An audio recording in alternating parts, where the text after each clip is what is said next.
Hey, nice. All right, so I call this talk Data for the Best of Intentions because a lot of people say data for good, tech for good.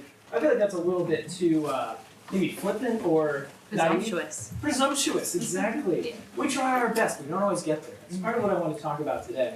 But in order to do that, I want to tell you guys a little bit of the history of DataKind, tell you a bit about what we've been up to, and then raise sort of some questions about what we're seeing on the front line. And then I'm really excited to turn it over to you guys because, selfishly, that's why I'm here, is actually to hear all of the genius things that you guys are working on and how this fits into your work. So, yeah, let me just sort of give a little bit of intro and then I'm more excited to hear what you guys have in store. So, first things first, no matter what the audience I talk to, I think it is really important to level set by just reflecting on the world that we live in right now. And I say that without hyperbole, that we live in revolutionary times. Yep. I mean, that's, thank you, Scott. Yes. Yeah, I feel like a hype man. I love this. Yeah, preach it. Pentecostal background. You were coming. Yeah, well, and similarly, as a new sort of religious show, this is a common sight. People, with cell phones everywhere, digitizing every experience we have. Almost everything we do on a laptop now is tracked or digitized somehow, often with nefarious consequences. We are instrumenting ourselves. We are now becoming an instrumented being. Look at this poor guy from Live Fashion Forward with all of his quantified self-sensors on. And this, of course, could just as easily be a picture of a home with a connected thermostat or any of the security systems that are now hooked up to every iPhone that you have. Even beyond just the things that we have in our very grasp, our entire planet is being watched at all times by satellites. I don't even know if this is I really want this to be a real picture. We're in some nightmare land. But the point remains, we are taking pictures of our very globe, every aspect we can. And I recently saw a visualization, an infographic that said all the data that was created every minute of the day.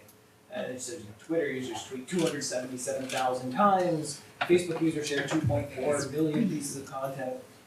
Tinder users swipe 416,000 times. So many sad love swipes. Yeah, you can generate power from that. Yeah. So really, it's worth reflecting, how important this age is that we're in now, where really almost every interaction we have with each other, with our world, takes place with something digital in between. And that means we're creating data about every action that we take that could be used as information to learn more about our world than we've ever known. So if you take a minute to reflect on that, just think, what could we do with more data that we've created in 2 years than all of human civilization has created in years before that? Every real-time transaction online captured to the microsecond, even smaller sometimes. What could we learn about ourselves, about our world? What could we know not just about the past, but what we could do about the future? And all this excitement culminates in the great things that we see today around getting people to buy shit. It's not bad. This is my personal page. I'll own it. It's great, but where you see where most of the effort is going in using this information, it's mostly in Silicon Valley and Wall Street. Amazon.com uses data about everything that you've liked and that everyone else has liked to crunch massive algorithms to pare down terabytes of that data into the decision that you, in fact, really need a blue Snuggie. And this is in almost everything that we interact with today. This is Google Maps finding the most optimal traffic routes for you to get from point A to point B. It's Netflix deciding which movies you want to see. These are commonplace in industry now. But as you can probably tell from my delivery, it's not something I'm particularly excited about. It feels like for all of that data that we have out there's way more that we can be doing with it than just making sure that everyone's fashionable and all out. Now, the thing that gives me sort of the ray of hope is that to me, this buzzword big data, right? That big data can mean expansive, which means that everyone is having their data moment, every field. It means not just tech companies, but also groups like this. Lima Salama. This is a small nonprofit that helps give loans to farmers in Africa. And they do it via cell-based system, so via cell phone. You can sign up for insurance, you can, I believe, get paid for the loan, if you get a claim made back to you. There's even a system where you can take pictures of the barcodes of the goods that you're buying, the materials, and that all gets tracked so they can help get you more things you need to sustain.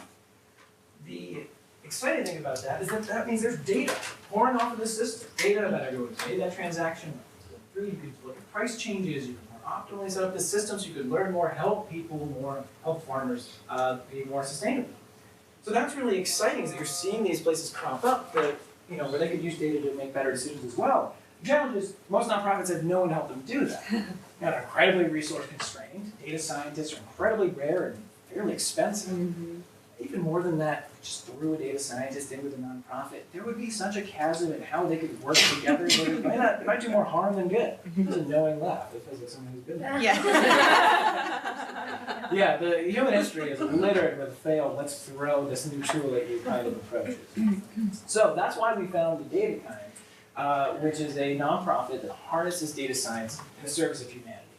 And what we really seek to do is create collaborations between data scientists who, again, are sort of locked up in Wall Street and Silicon Valley, want to give back and do good, with organizations who have data, have an opportunity to use data to learn more about our world, but just wouldn't have access to those resources, and build those collaborations.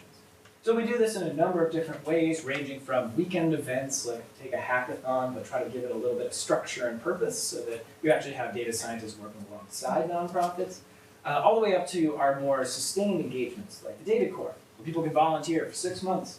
Maybe they're not ready to quit their jobs, but they're willing to work at night, all the way up to people who are now actually hiring on and say, I want to come do this full time.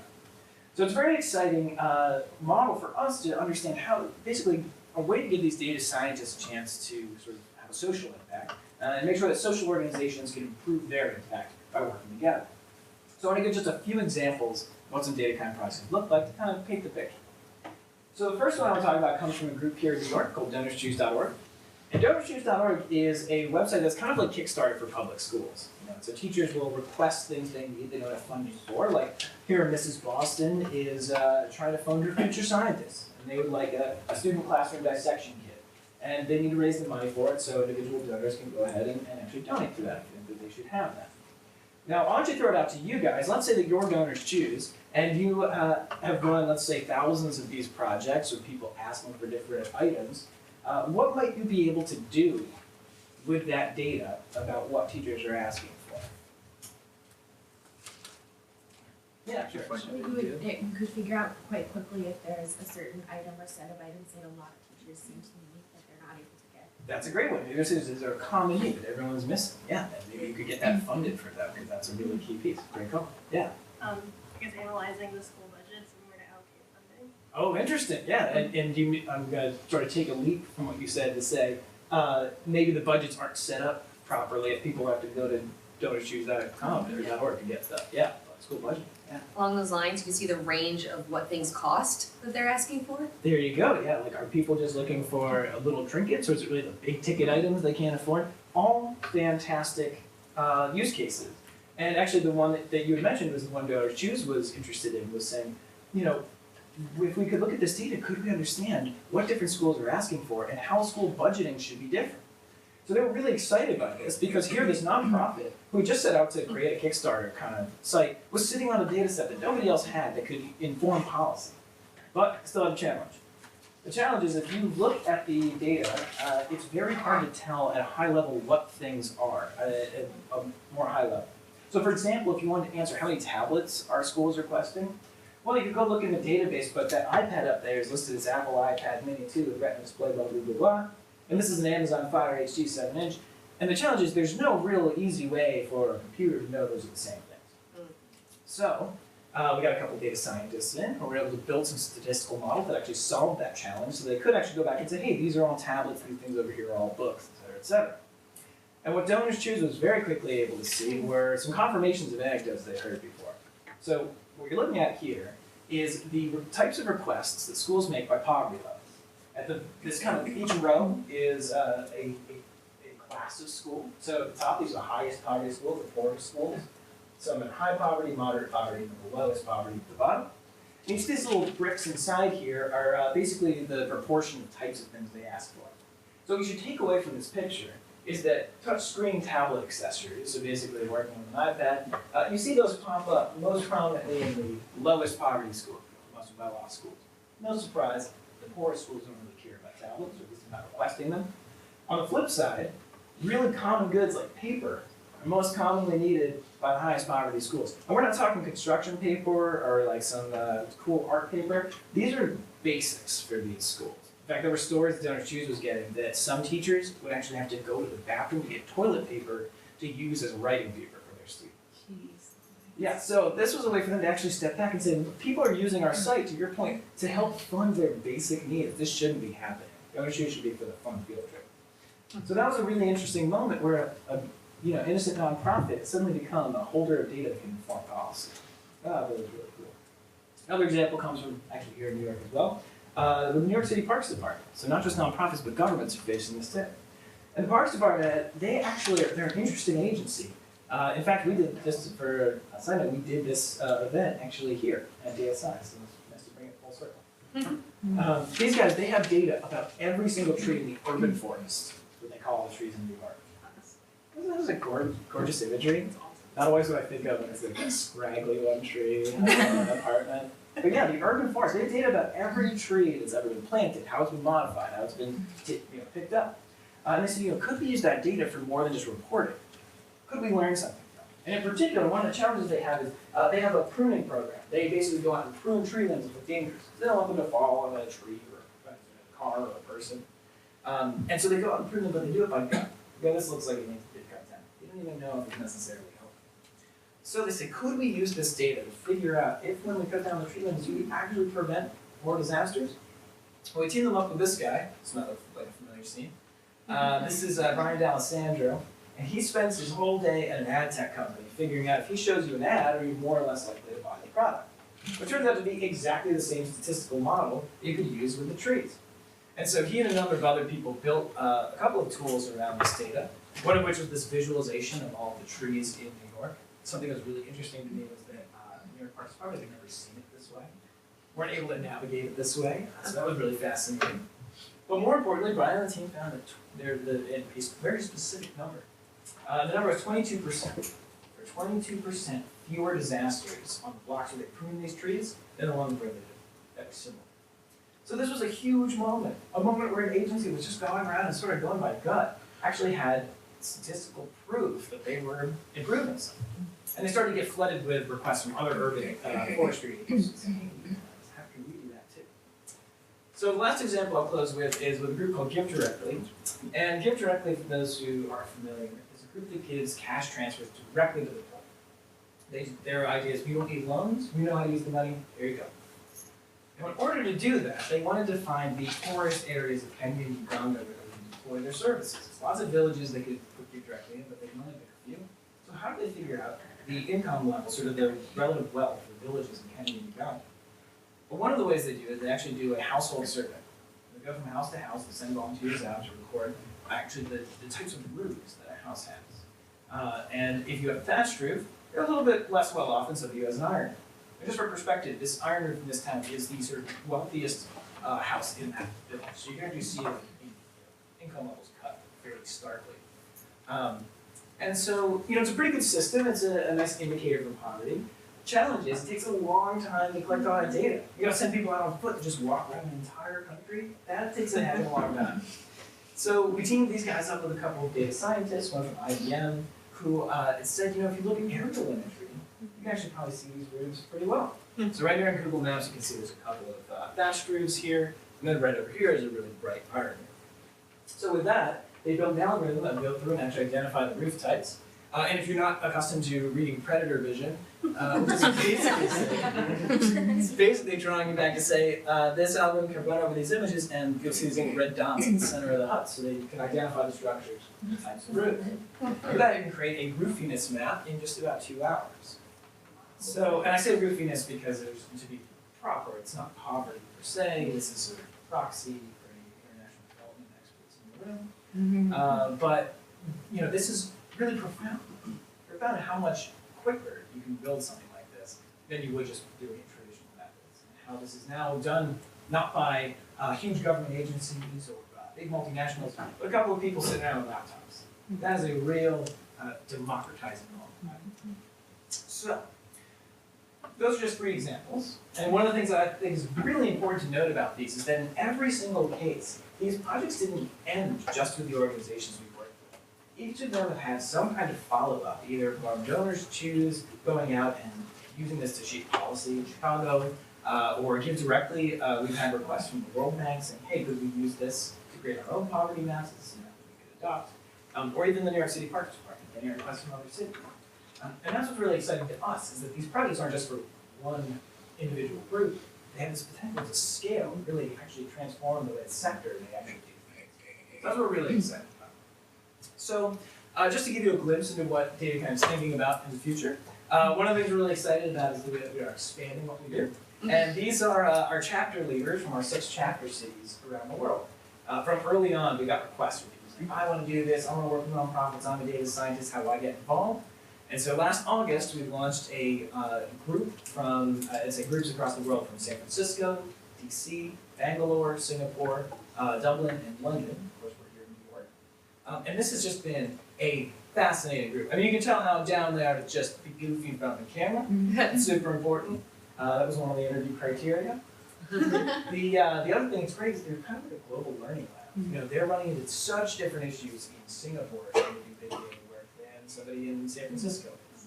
So it's been a really, really fascinating group, and it's so exciting to see this network coming together to solve these challenges. There's a lot of women. Yeah.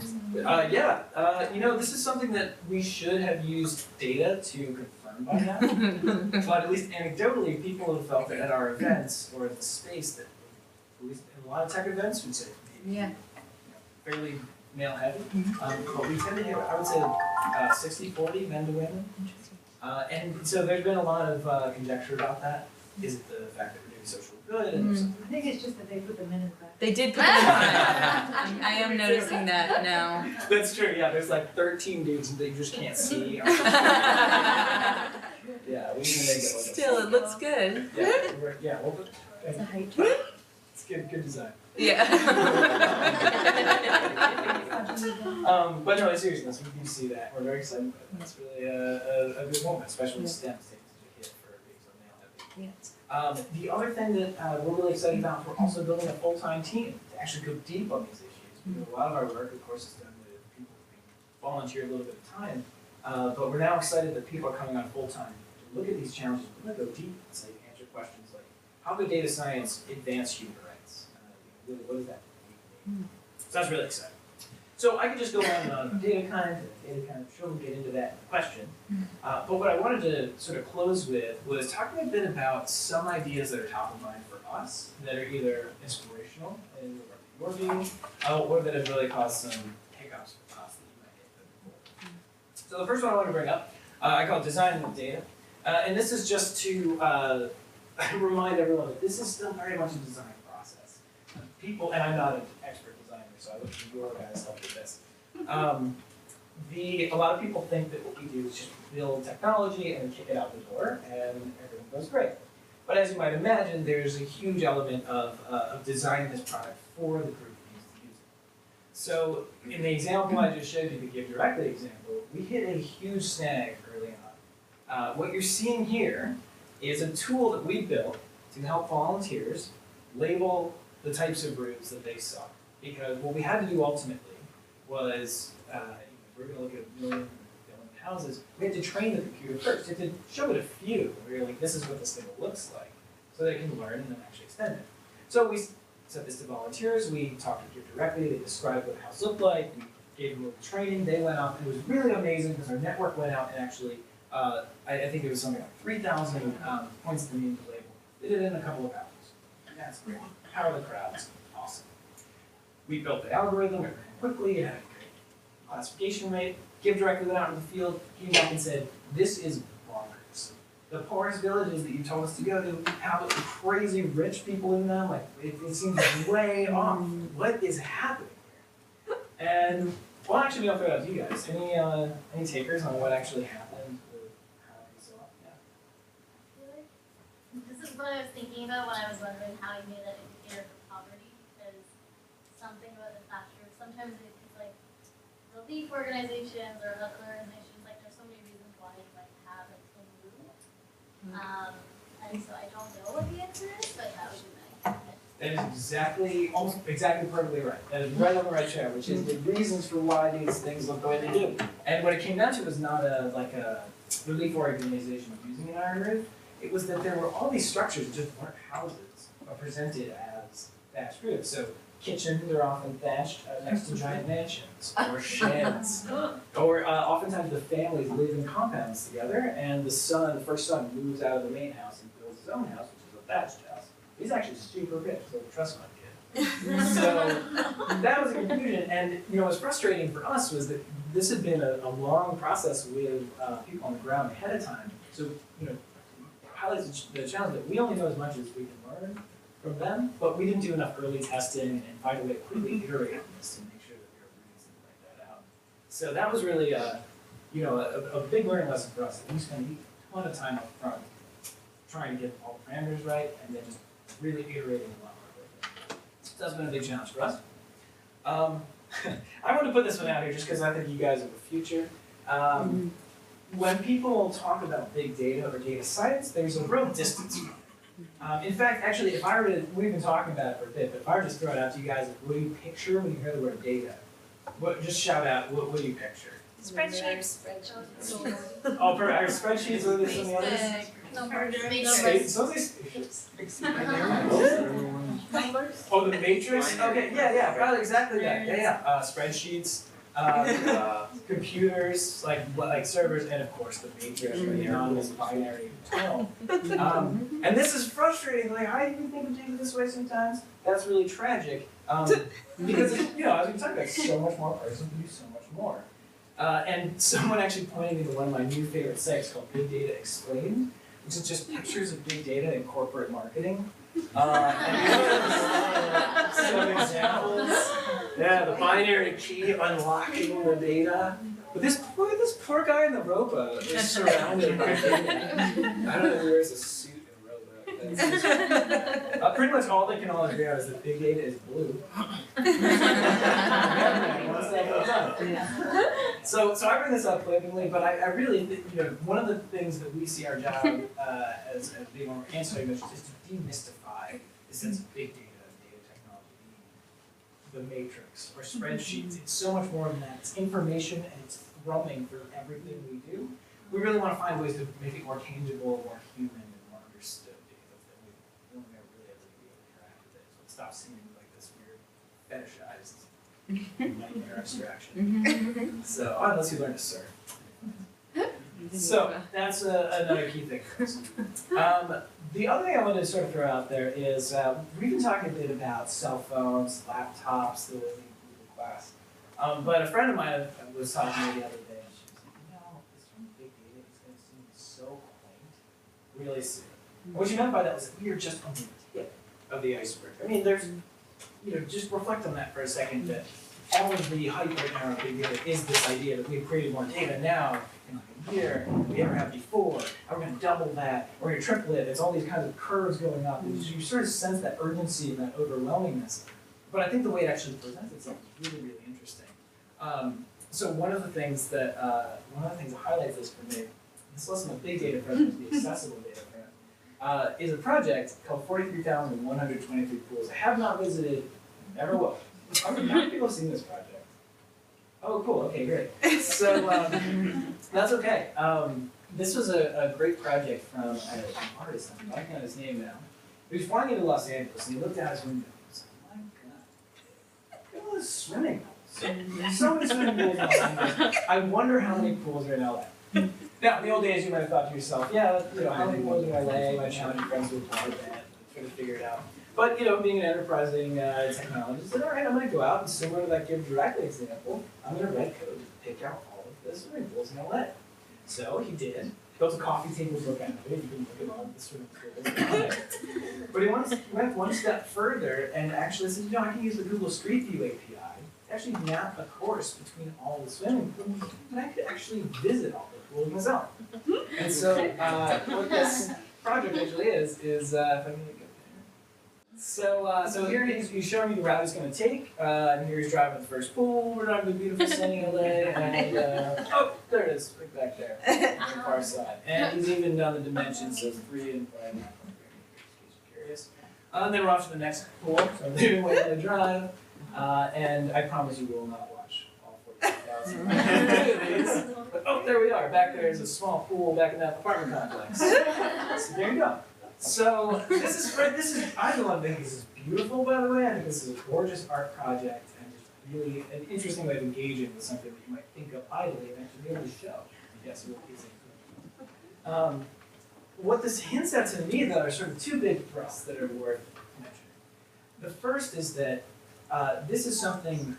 This to me speaks to this big data age, if you will. That now just a question can now spark an actual project where you can go out, get this data, create an interaction with it with basically a little more than a laptop. That's really powerful. I mean, that speaks to the thing we're talking about. The other thing that's interesting to me, though, of course, through my lens, is that there are social good applications of even projects like this. So I'll throw it out to you guys again. If you basically created a database of every swimming pool's location, what might you do with that as a public good? Yeah. Say again? How much water do we waste? How much water do we waste? Yeah, maybe from those measurements you could get an estimate of how much water is out there. So in California, we don't care a lot about that. Great call. Yeah. Anything else? Chemicals that were used? Maybe, yeah. I mean, you have to have a fancier camera probably, but maybe there are ways to sort of put chemicals. Like an Airbnb of pool, so use my pool for one day. Yeah, I love it. I don't know if that's a public good or not, but I would say it is. That's how much actually you type. Great. Are pools related to income?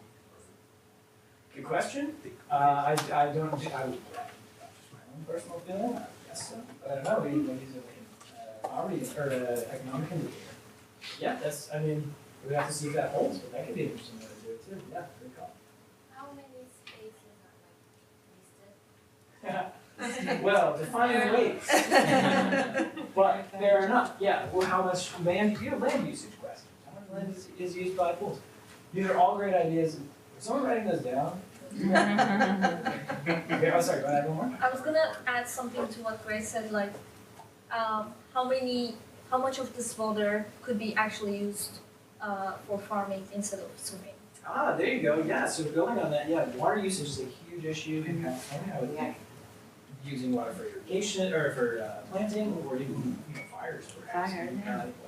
So I think those are all great ideas. And like I said, patent those. That would be great. The group that actually ended up using something like this is not from the U.S. and didn't use it that way. They actually were an anti-malaria group, and one of the biggest challenges in the world is stagnant pools. So they use very similar technology to find pools that have gone stagnant, and drain them, and lo and behold. Yeah, cool, right? So, keep on the lookout because sort of for me, the chain of events is more data and technology becomes available, more people do interesting things with it, and from that, there might be other uses of it that could be a public good that we should also have our eyes peeled for. So I thought that was great. But going back to the actual sheer volume of data, I always like to tell a few stories, in particular about this guy, this is Mike Snyder. And Mike Snyder head of genomics in Stanford. And he was really frustrated by the fact that every time he went to the doctor, he could get a blood test, maybe like once a year, and he'd get back 20 indicators. His glucose level is this, his cholesterol, this or that. He said, that's just not enough information fast enough to really make any decision about anything. So he's like, I wish I could do more. And he said, you know what, I've got grad students. Why don't I start taking my blood every hour? I'll get them to help me out with that. We'll collect 10,000 different indicators. And then he started analyzing that data. It was really interesting because he saw things I'd never seen before when he started looking at that scale. He saw when his body metabolized a piece of bread and how it changed the chemical levels at every moment. More importantly, that he saw after having a lung infection that he started to show signs of early type 2 diabetes, early onset type 2 diabetes. And no one had ever linked that to some kind of respiratory condition. But he wanted to be cautious, so he went to the doctor. He said, look, doc, check me for type 2 diabetes. The doctor said, dude, you have none of the signs, it's on your history, there's no way you have type 2 diabetes. Mike was like, trust me, I do super weird stuff. So sure enough, he gets checked and he has type 2 diabetes. But it's so early, no one would have ever got it on this. And he begins changing his diet, changing exercise, and it disappears. Also, he wrote a bunch of papers in Science about how it seems to have been triggered by that lung infection, which is bizarre. But this is like this is the world we're headed to: 10,000 indicators every hour, as opposed to just imagine that would take. So even based, previously personalized health, thinking about how to understand that data, I think it's very critical. We're going to see needs for that.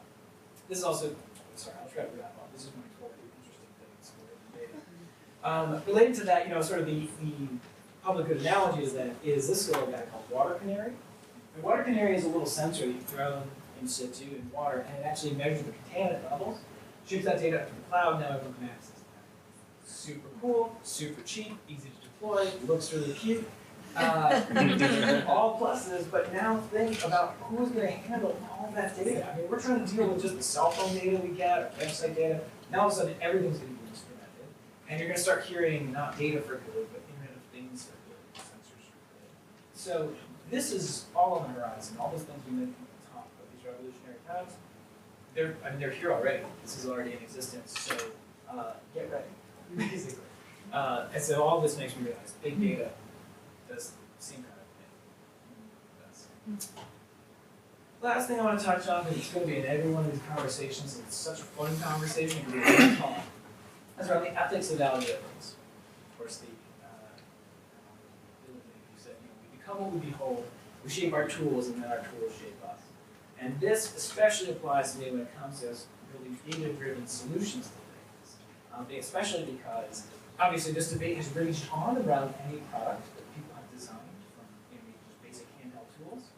But as algorithms become almost imperceptibly woven into our landscape in ways where we're not even aware of the decisions that are being shaped by them, it becomes a much more important focus on understanding how they work. And I'll give you a quick example of this. I'm always reminded of this story about a new Microsoft patent for walking directions that avoid crime-ridden neighborhoods. Now, it's in the name of data for the best of intentions. This is, lots of people say, hey, you're going to a new city, you don't know if neighborhoods are safe or not. Wouldn't it be great if this could just route you around dangerous areas? And that's fine, but what likely happens is the slow shift of rich cell phone carrying people avoiding poor, often marginalized people. And so what are the ramifications of that? Sort of the ancillary effects. I'm sure none of the engineers designing this algorithm thought of that. What should they have? Should there have been a way for them? Very related to that is the question of whether Microsoft's Kinect is racist. And this came out of the fact that Kinect offered a new service where it would recognize your face. So it would walk in and say, hey, Jade, you want to play basketball? And it did not detect dark-skinned faces. Right, it's a lot of head shakes like that. And it drives you to wonder how something like that happens. And I don't know, to be honest. But it's so easy to just jump to the idea that it was just a bunch of engineers in Seattle. And if you look at Seattle's demographics, that would be to the extent. I have no idea if that's how it happened. It's also very hard to find features on dark colored faces with cameras. So I don't know exactly what the reasoning was. But there are these sort of cultural implications that these things were created. The others I think are even more insidious than this because those can sort of call on race and equality issues. Or when we start using these tools, or they start designing information that we use almost unaware that we're even making this decision. So this was an article about Twitter and Facebook as news sources. And what's interesting is that a lot of people use Twitter and Facebook to read the news, what's going on. But of course, the way that Facebook and Twitter use algorithms to decide what your friends have liked, what you like, how they show you new things, are entirely different. And so it's very deceptive to feel like you're getting a view of the world, or that you're looking through a very prescribed lens. But in fact, we don't really understand how to interrogate those lenses. And so this guy was tweeting again, Ferguson is dominating my Twitter feed, non-existent on Facebook. So the question here is not to say is this good or bad, or how do we stop it or change it, but really what's a big question for me is how do we understand where the responsibility lies? Especially as with DataKind, we often have data scientists working in very sensitive situations. Here we work with Amnesty International to help them analyze 30 years of human rights data, human rights violations. And they want to know, some of these violations we know from experience. I hate to say it, but if we can only get to 10 in a day, not all of them are going to be tragic. We'll let them go another week. Some stays in jail will probably be okay. Other people we know if we don't act right now, they're going to get executed. The problem is we actually can't sift through that volume fast enough to figure out which ones those are. So we had some data scientists work with them to write some algorithms that using historical data could take the incoming stream of human rights violations and say, look at these 5 first. We really suspect there's something going on here. And if that makes you feel a little bit uneasy, maybe it should. Or if it doesn't, maybe it should. Because, I think that's, again, with the best of intentions, is a great tool. the question to me becomes, what happens if that tool is quote wrong, whatever wrong means? Or maybe a more nuanced way of asking that is, how are the people wielding the tool aware of what it is actually doing? So to me, it's this dual question of where's the responsibility lies? Is it the technologist who builds it, the person who wields it, someone in between, both, the government? And importantly, how do we interrogate it? How can the public who doesn't necessarily know how to lift up the hood and understand what's going on with these algorithms, how can they actually ask questions of it and understand it? Actually, I'll say we're doing a couple of workshops on ethics of algorithms out at Stanford. And just to give an example, we were trying to find other systems that allowed you to sort of regulate goods like this. And so we talked about maybe like a nutrition facts for algorithms. Right? I don't even know how it works, but all I need to know is it was created by a bunch of white people were on the team. It uses this type of algorithm, which is uninterrogable. There's no way of knowing what it did inside the black box, so you should know that, big red flag. So understanding what systems and ways that we can interrogate this information. So with all that, so that was a lot. So to recap, right? Moving beyond DataKind, things that are standing out for us. This is very much a design process. Think about the ethical situations that are coming up. Demystification is a big part of that, because if you can't make it accessible, if everyone thinks of it as spreadsheets in the matrix, there's no way we're going to make any headway. And with all of this, there's still a deluge headed our way, so we better get on it quick. And what all of this really sums up for me is actually in this one book that a friend of mine referred me to called The Macroscope. And this is a book from 1979. This guy, Joel de Rosnay, is sitting around and using it, saying, humankind has always created tools to understand what they don't know. So in the old days, we created a telescope to see the infinitely great, the stars in the cosmos and those things far away from us. But then after that, we moved to the microscope, and we were able to see the infinitesimally small. It's so fantastic. We learned about microbes, created vaccines. It's a fantastic time. But what we're missing in the year 1979 is something like a macroscope. Look at the infinitely complex, the patterns of society and nature that we cannot hope to understand without some kind of tool. And that, to me, is really the power of the age that we're living in now, is that as we go back and quantify everything, as we create computers that can pull trends and images out of that for us, we're really entering this age of the macroscope. And what will we do once we can understand those infinitely complex systems? What does it even mean to understand them? And that might be infinitely hopeless. But at least to get a glimpse into how they work. So that's what I hope I leave you guys with. This is really, it's an exciting time, and really one of the things that we emphasize at DataKind is it's really not about the data almost at all sometimes. It's way more about the people and the collaborations, because it's not just data scientists, it's international development experts, designers, software people, politicians, getting involved with this in a real collective to help think about using data for the greater good. It's really only when we get all those people together that we can go beyond just, using data to figure out what kind of movies we want to watch, and instead figure out what kind of world we want to live in. So I will stop it there and say thank you guys for paying so much attention.